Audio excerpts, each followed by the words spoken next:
Morning students, welcome to learn wise academy. My name is Aishwarya. അപ്പോൾ നമ്മൾ ഇന്ന് നോക്കാൻ പോകുന്നത് ഇഗ്നോ യൂണിവേഴ്സിറ്റി MA ഹിസ്റ്ററിയുടെ ഭാഗമായി 4th സെം ഹിസ്റ്ററിയിൽ പ്രൊവൈഡ് ചെയ്യുന്ന ഒരു കോഴ്സിനെ കുറിച്ചാണ്. കോഴ്സ് കോഡ് എന്ന് പറയുന്നത് MH1 110 എന്നതാണ്. പേപ്പറിന്റെ പേര് urbanisation in India from the earliest time to century.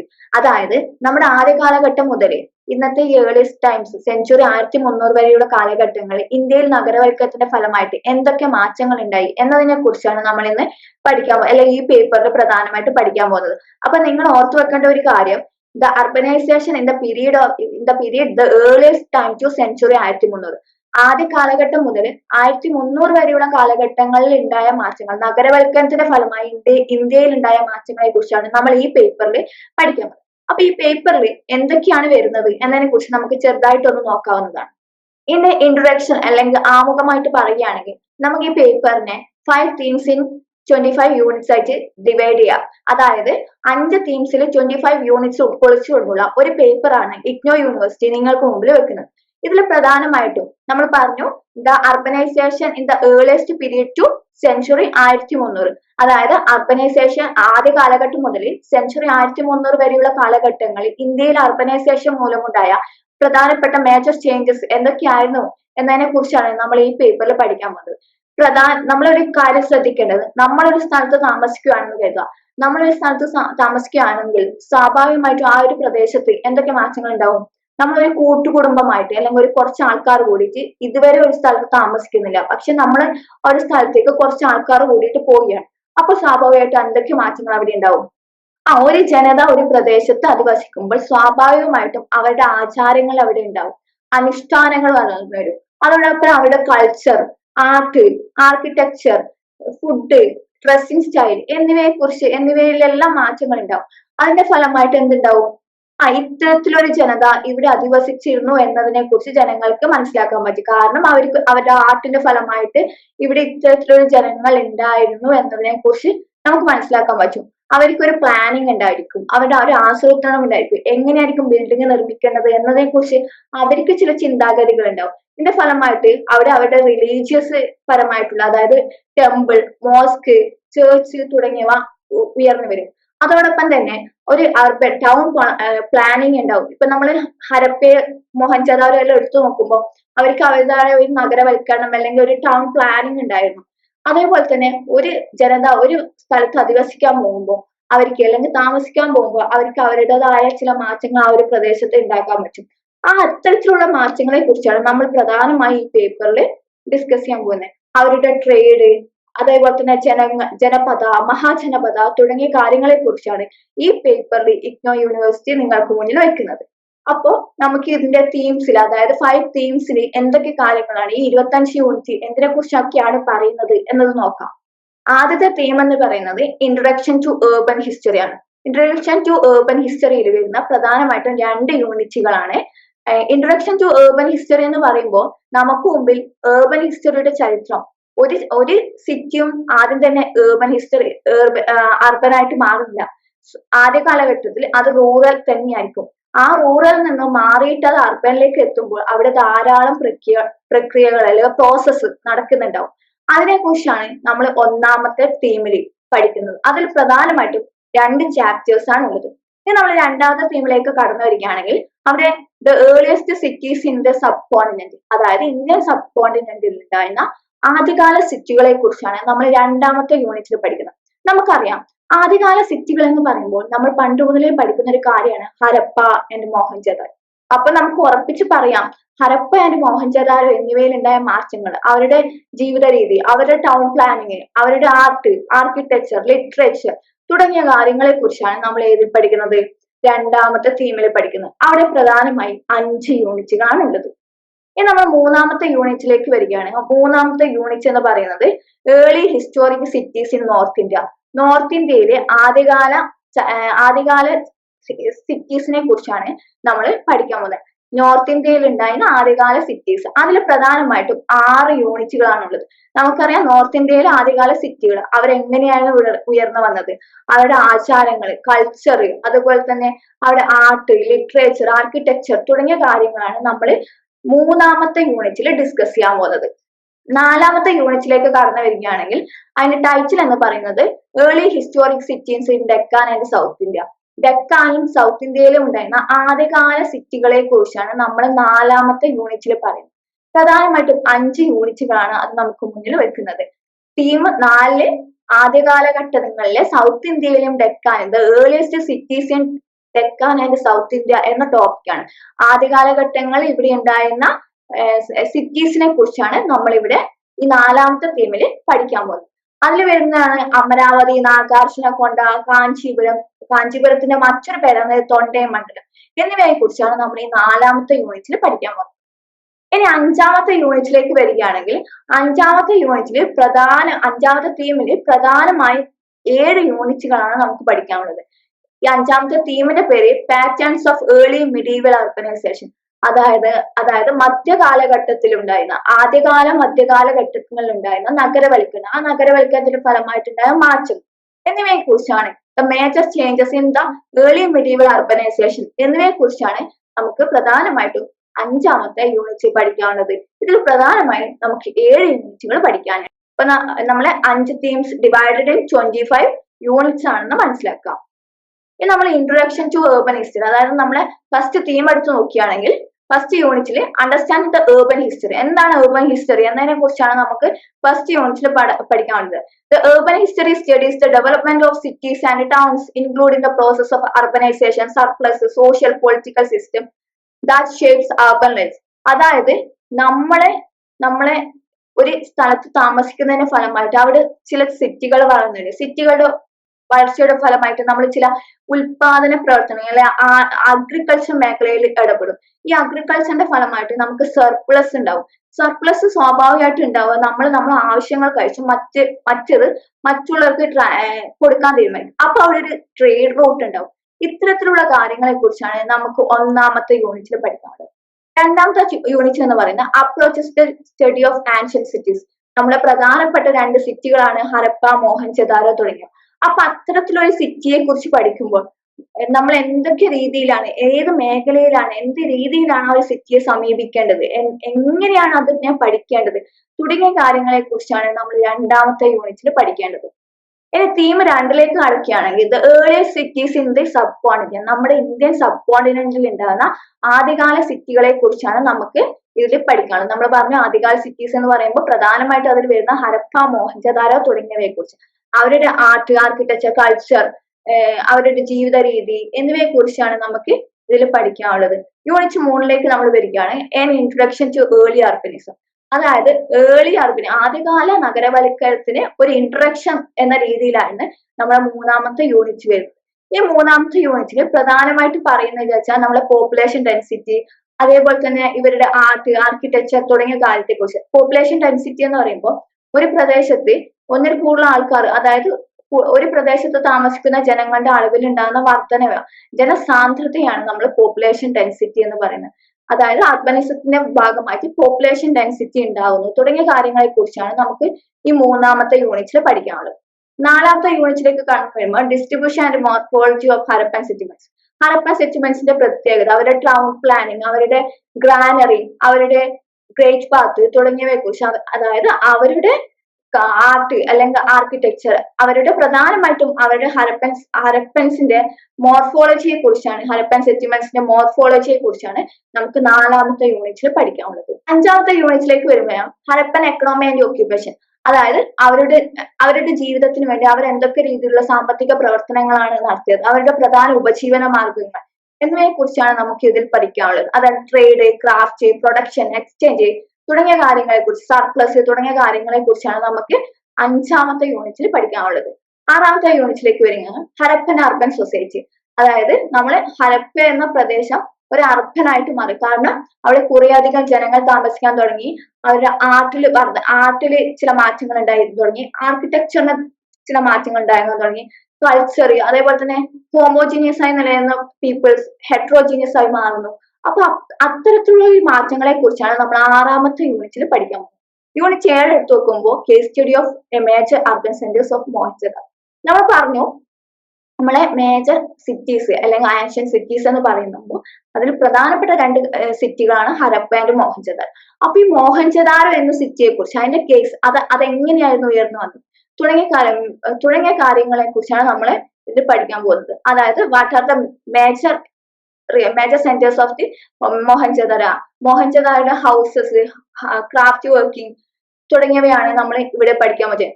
ഇവരുടെ ഹൗസില് അല്ലെങ്കിൽ ഇവരുടെ സെറ്റിൽമെന്റ്സില് ടൗൺ പ്ലാനിങ്ങിൽ പ്രധാനമായിട്ട് ഒരു പ്രത്യേകത ഉണ്ടായിരുന്നു. ഇവരുടെ ടൗൺ പ്ലാനിങ് സിറ്റാഡൽ, അതേപോലെ തന്നെ ലോവർ ടൗൺ തുടങ്ങിയ പേരുകൾ അറിയപ്പെടുന്നുണ്ട്. ഇത് ഒരു റിച്വൽ പീപ്പിൾ, ഒരു ഉന്നത വർഗത്തിനെയും അതേപോലെ തന്നെ ഒരു താഴ്ന്ന വിഭാഗത്തെയും സൂചിപ്പിക്കുന്നുവെന്ന് ചരിത്രകാരന്മാർക്കിടയിൽ ഒരു അഭിപ്രായമുണ്ട്. തുടങ്ങിയ കാര്യങ്ങളെ കുറിച്ചാണ് നമ്മൾ ഈ 7ാമത്തെ യൂണിറ്റിൽ പഠിക്കാൻ പോകുന്നത്.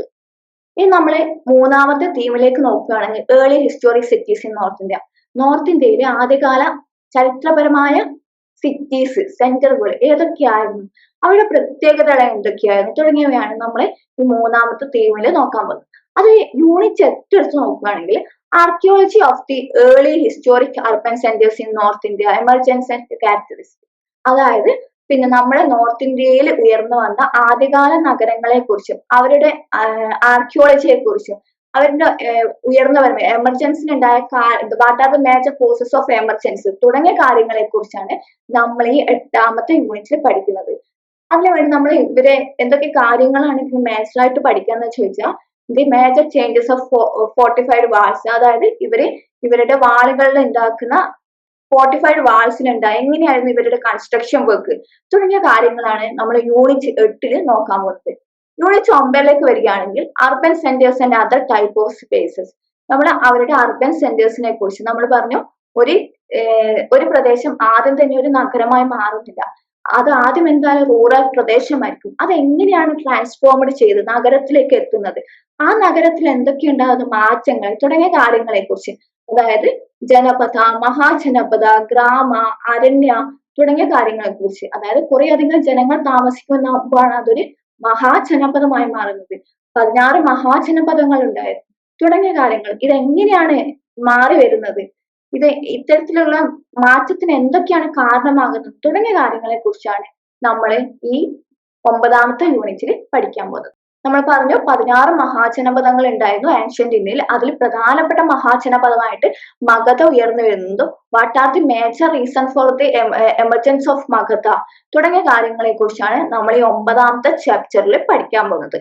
10ാമത്തെ യൂണിറ്റ് എത്തുമേ സിറ്റീസ് ഇൻ ടെക്സ്റ്റ്. അതായത് നമ്മുടെ ചില ടെക്സ്റ്റുകൾ, ആൻഷ്യന്റ് ലിറ്ററേച്ചറിൽ ചില കാര്യങ്ങൾ, ചില ടെക്സ്റ്റിലൊക്കെ നഗരത്തെ കുറിച്ച്, സിറ്റീസിനെ കുറിച്ച് മെൻഷൻ ചെയ്തിട്ടുണ്ടാവും.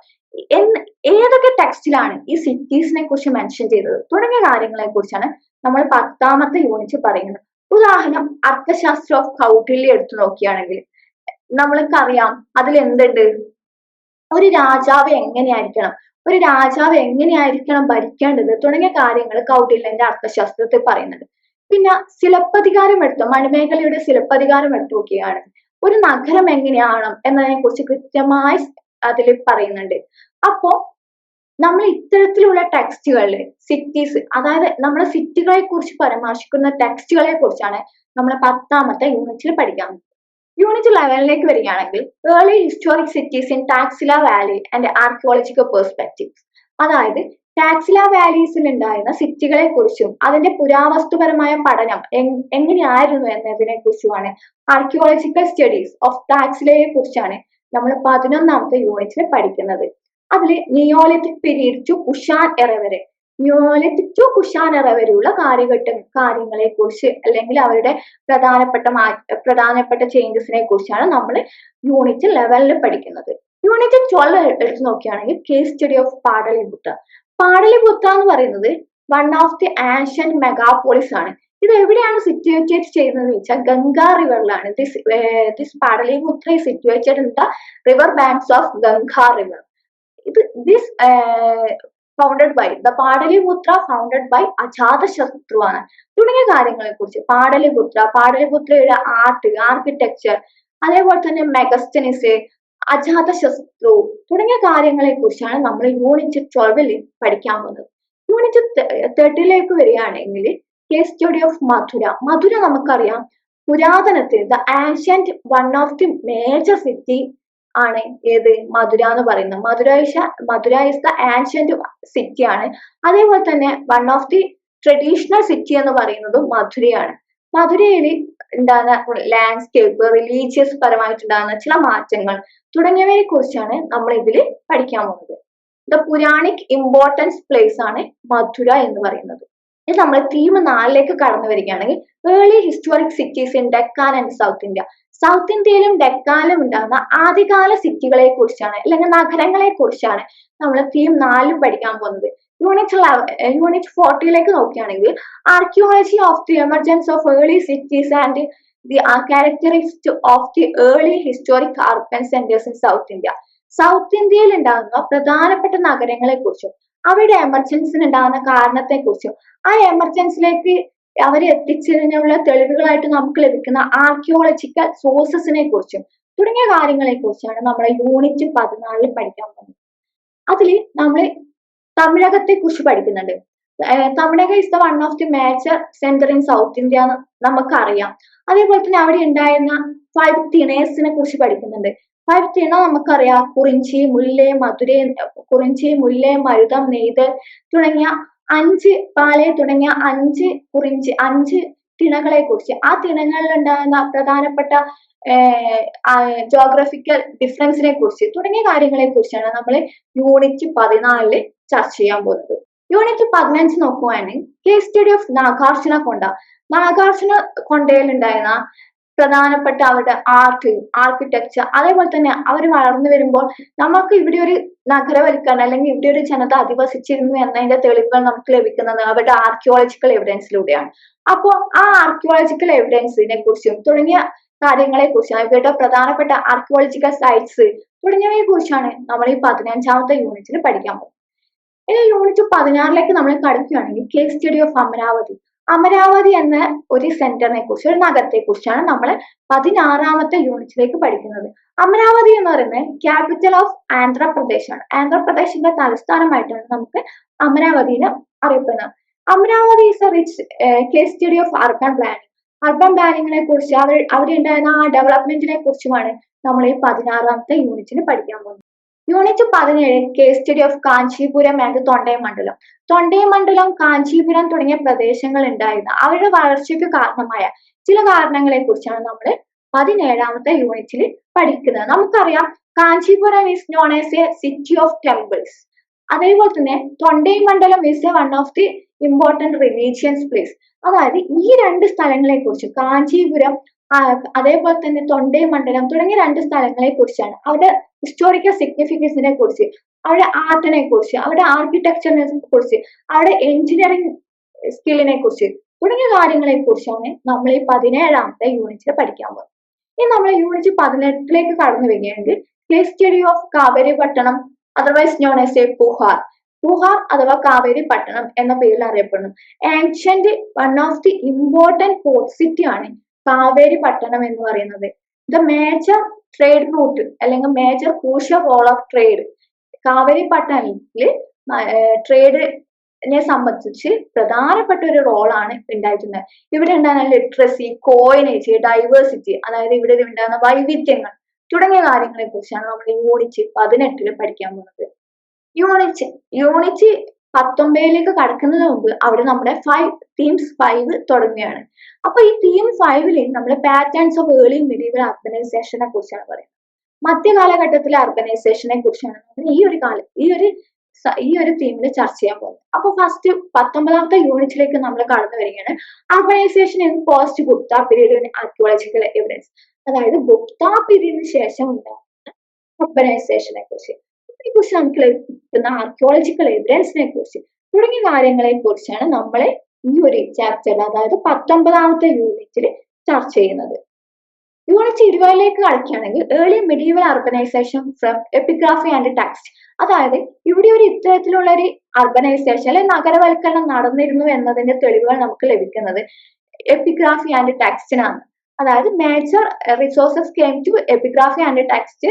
അതിൽ നിന്നും, അതായത് ഇവിടെ ഇത്തരത്തിലുള്ള ഇവരുടെ മാറ്റത്തിന് കാരണമായ സോഷ്യൽ ചേഞ്ചസും അർബൻ ഗ്രോത്ത്, ട്രേഡ്, അതേപോലെ തന്നെ early medieval port cities, temples തുടങ്ങിയവയെ കുറിച്ചാണ് നമ്മൾ ഈ ഒരു പാഠഭാഗത്ത് പഠിക്കാൻ പോകുന്നത്. യൂണിറ്റ് 20ലേക്ക് എടുത്തുകയാണ് കനോജിനെ കുറിച്ചാണ് പറയുന്നത്. Kannauj is the strategical important place. The early histories Kannauj city is a important strategically important place ആണ്. അപ്പൊ ഹിസ്റ്ററി ഓഫ് കനോജ്, അതേപോലെ തന്നെ ഈ കനോജിന് ഉണ്ടായിരുന്ന ആദ്യകാല രാജാക്കന്മാർ, ഹർഷവർദ്ധന തുടങ്ങിയവരെ കുറിച്ചാണ് നമ്മൾ ഈ ഒരു ചാപ്റ്ററിൽ പഠിക്കാൻ പോകുന്നത്. യൂണിറ്റ് 22ലേക്ക് കടക്കുകയാണെങ്കിൽ പ്രതിസ്ഥാൻ എന്ന നഗരത്തെ കുറിച്ച്, അവിടെ ഉണ്ടാകുന്ന ശതവാഹനെ കുറിച്ച്, അവരുടെ പിന്നെ മോസ്റ്റ് ഇമ്പോർട്ടന്റ് ട്രേഡ് റൂട്ടായ പൈത്താനെ കുറിച്ച് തുടങ്ങിയ കാര്യങ്ങളെ കുറിച്ചാണ് നമ്മൾ യൂണിറ്റ് 22ലേക്ക് പഠിക്കുന്നത്. യൂണിറ്റ് 23ൽ എത്തുമ്പോൾ ചന്ദ്രകേതു ഗഹനം എന്ന പോർട്ട് സിറ്റിയെ കുറിച്ച്, അല്ലെ പ്രധാനമായും ആ ഒരു പോർട്ട് ടൗണിനെ കുറിച്ചാണ് നമ്മൾ പഠിക്കാൻ പോകുന്നത്. The chapter deals with trade and commerce, അതായത് ആ ഒരു കാലഘട്ടത്തിൽ ഉണ്ടായിരുന്ന വ്യാപാര വാണിജ്യങ്ങളെ കുറിച്ചും അവരുടെ ഫേമസ് ആയ ടെറാക്കോട്ട ആർട്ടിനെ കുറിച്ചുമാണ് നമ്മൾ 23, അതായത് 23ാമത്തെ പാഠഭാഗത്ത് പഠിക്കുന്നത്. ഇനി നമ്മൾ 24ലേക്ക് കടക്കുകയാണെങ്കിൽ case study of Sisupalgarh. This chapter also deals with glimpses past of Sisupalgarh, അതായത് അവരുടെ സ്ക്രിപ്റ്റ്, കോയിൻസ്, റിലീജിയൻ എക്സെട്ര തുടങ്ങിയവയെ കുറിച്ചാണ് നമ്മൾ പഠിക്കുന്നത്. ഇനി യൂണിറ്റ് 25ലേക്ക് എടുക്കുകയാണെങ്കിൽ കേസ് സ്റ്റഡി ഓഫ് ബ്രഹ്മാനന്ദ് അല്ലെങ്കിൽ അൽ മൻസൂറ. ഈ ഒരു അൽ മൻസൂറ എന്ന സ്ഥലത്തുണ്ടായിരുന്ന അവിടെ പ്രധാനപ്പെട്ട കൾച്ചർ, മെറ്റീരിയൽ, റിലീജിയൻ, ആർട്ട് തുടങ്ങിയവ കാര്യങ്ങളെ കുറിച്ചാണ് പഠിക്കാൻ പോകുന്നത്. നമുക്ക് ഈ ഒരു പാഠഭാഗത്ത് നിന്ന് പഠിക്കാൻ വേണ്ടിയിട്ട് നമ്മൾ ഇത്ര കാര്യങ്ങൾ ഓർത്ത് വെച്ചാൽ മതി. അതായത് ഇപ്പൊ ഒരു പോലീസുകാരൻ ഒരു കേസ് അന്വേഷിക്കും. ആ കേസ് അന്വേഷിക്കാൻ വേണ്ടിയിട്ട് ആ പോലീസുകാരനെ സഹായിക്കുന്ന ചില ഉപാദാനങ്ങൾ ഉണ്ടാവും. ഒന്നുകിൽ ആ പ്രതി ഉപയോഗിച്ച കത്തി, അല്ലെങ്കിൽ ആ പ്രതിയിലേക്ക് നയിക്കുന്ന ചില ഉപാദാനങ്ങൾ അദ്ദേഹത്തിന് ലഭ്യമാവും. അതേപോലെ തന്നെയാണ് ഈ ഒരു പേപ്പർ.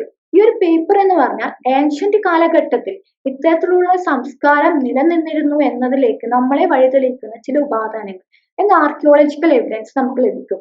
ആ ആർക്കിയോളജിക്കൽ എവിഡൻസിലൂടെ നമ്മൾ ഇത്തരത്തിലുള്ള സംസ്കാരം അല്ലെങ്കിൽ ഒരു സിറ്റീസ് ഇവിടെ നിലനിന്നിരുന്നു, അതിന്റെ ഫലമായിട്ട് ഇവരൊരു നഗരവൽക്കരണം ഉണ്ടായിരുന്നു, അവർക്ക് അവരുടേതായ ട്രേഡ് ഉണ്ടായിരുന്നു, റിലീജിയൻ ഉണ്ടായിരുന്നു, ആർട്ട് ഉണ്ടായിരുന്നു, സ്ക്രിപ്റ്റ് ഉണ്ടായിരുന്നു, പോയിന്റ്സ് ഉണ്ടായിരുന്നു, ഡ്രസ്സിംഗ് സ്റ്റൈൽ ഉണ്ടായിരുന്നു, ഫുഡ് ഹാബിറ്റ്സ് ഉണ്ടായിരുന്നു തുടങ്ങിയവ മനസ്സിലാക്കുന്നു.